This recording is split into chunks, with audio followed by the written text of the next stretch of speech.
నమస్తే అందరికీ. ఈరోజు వీడియోలో ఫిష్ ఫ్రై ఎలా చేయాలో చూద్దాం. ఒక ప్లేట్లో 1 స్పూన్ కారం, అర స్పూన్ ధనియాల పౌడరు, 1/2 స్పూన్ జీలకర్ర పొడి, ఫ్రెష్గా దంచిన అల్లం వెల్లుల్లి పేస్ట్ 1 స్పూన్, అర స్పూన్ గరం మసాలా,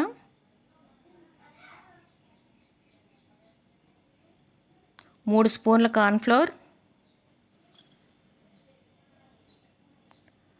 2 స్పూన్లు రైస్ ఫ్లోర్, బియ్యం పిండి వేయాలి. 1 చెక్క నిమ్మరసం పిండేసుకోవాలి.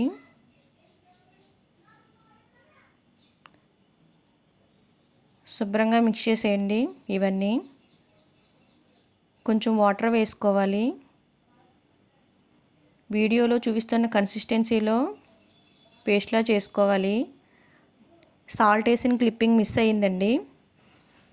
నేను ఆల్రెడీ ముక్కల్లో కొంచెం ఉప్పు, పసుపు, కారం వేసి పెట్టుకున్నాను. ఈ పేస్ట్ అంతటిని ముక్కలకి పట్టించేయాలి. ఓ అరగంట పక్కన పెట్టుకోవాలి. ఈ మసాలా అంతా ముక్కలకి పట్టి టేస్ట్ బాగుంటుంది. మూకుట్లో ఆయిల్ తీసుకోవాలి. ముక్కలను ఒక్కొక్కటిగా ఆయిల్లో వేసేసుకోవాలి.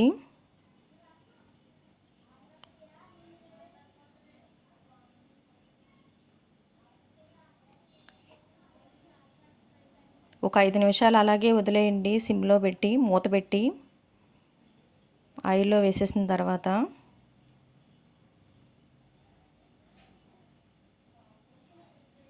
ఒక 5 మినిట్స్ పోయిన తర్వాత టర్న్ చేయండి. వీడియోలో చూపిస్తున్నట్లుగా నెమ్మదిగా టర్న్ చేయాలి, విరిగిపోతాయి.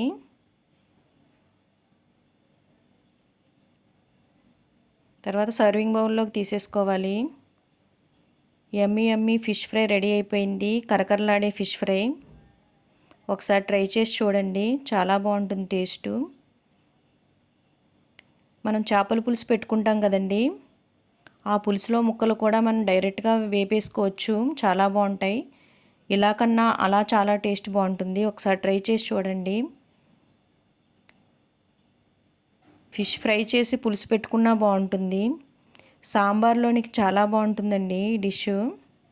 ఒకసారి ట్రై చేయండి. కరకరలాడే ఫిష్ ఫ్రై రెడీ అయిపోయింది. Thank you for watching this video అండి.